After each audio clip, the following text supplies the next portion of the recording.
Well, we come now to another segment that is one of my favorites. I say that all the time. Like they're all my favorites. We have a lot of fun with these different segments.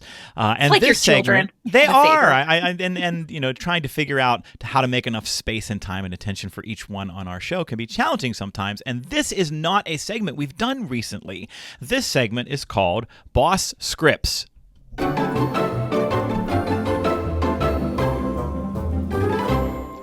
That was some funky dancing you were dropping right there on our YouTube. I felt so snazzy. Like that was so catchy and upbeat. I needed to move.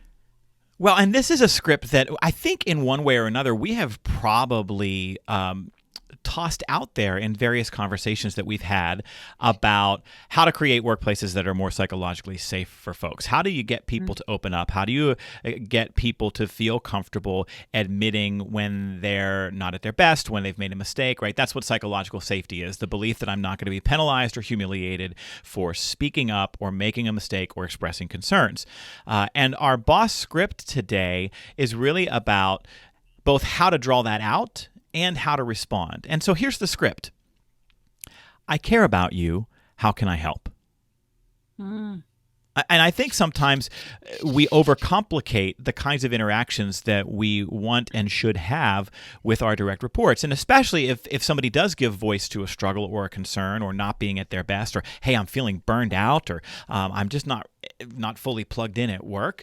The first part of that is, I think, the most important part. It's the explicit acknowledgement that I care more about you as a person than I do with the work product right now. And so those 4 words, I care about you, I think carry so much power. And then when we immediately follow them with, how can I help?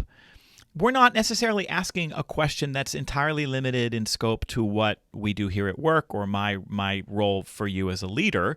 It's just a much more humane, caring response. I care about you.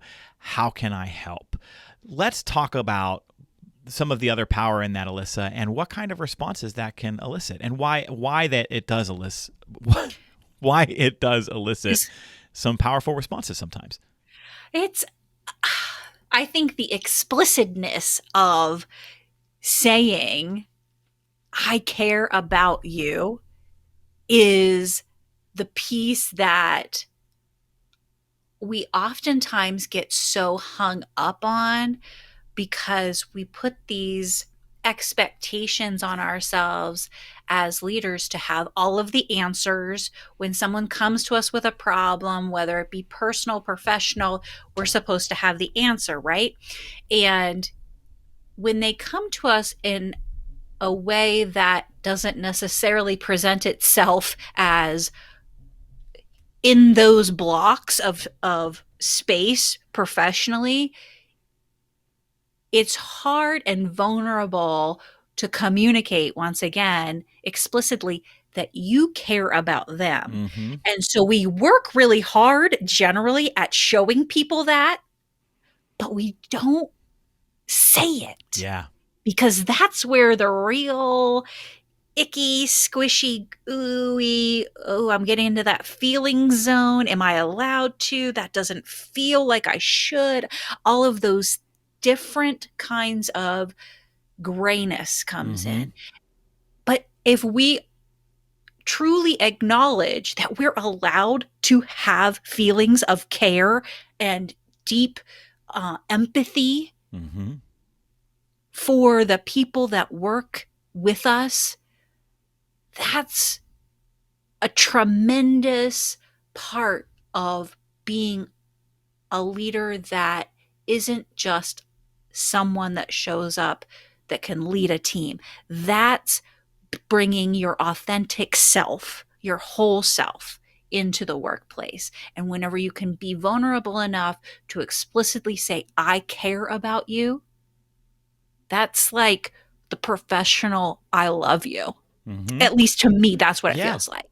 And we know it's such an essential ingredient to cultivating commitment, to getting emotional and psychological devotion from people in the workplace to their work.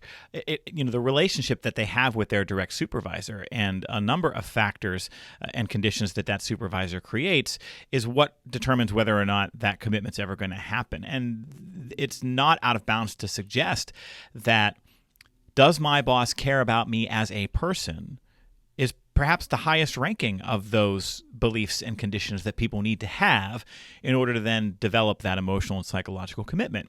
And so it's not just about psychological safety. It's recognizing that my role as a leader isn't just to get people to produce great work product in one way or another, or to give answers and direction. It's to genuinely care about the person inside each employee, and then how to overcome the challenge of showing that and explicitly expressing it over and over again. And I think this script, I care about you, how can I help, is something that we can take and then also sit down and say, what are 10 other ways I can say this? There are variations. Instead of saying, I care about you, how can I help, we can say, I'm really impressed by your bravery. How can I support you? Or I noticed that you are still pushing through and working hard here, and that means a lot, not just in terms of of the work, but it tells me a lot about your character. How can I be an ally? You could just sit down and take this script and rework it over and over again, and then you've got this little sort of quiver full of arrows that you can fire off in a variety of circumstances to express that caring, but then also draw out more dialogue about the kind of support that you might be able to provide for them. Yeah. I just love what this simplistic idea truly deeply means. And so I think that as leaders, if we can just take even the smallest step to being very explicit like this with our words, to say, I care about you, that is never going to fail you.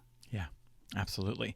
So there's your boss script, friends. Use it again and again wherever possible. I care about you. How can I help?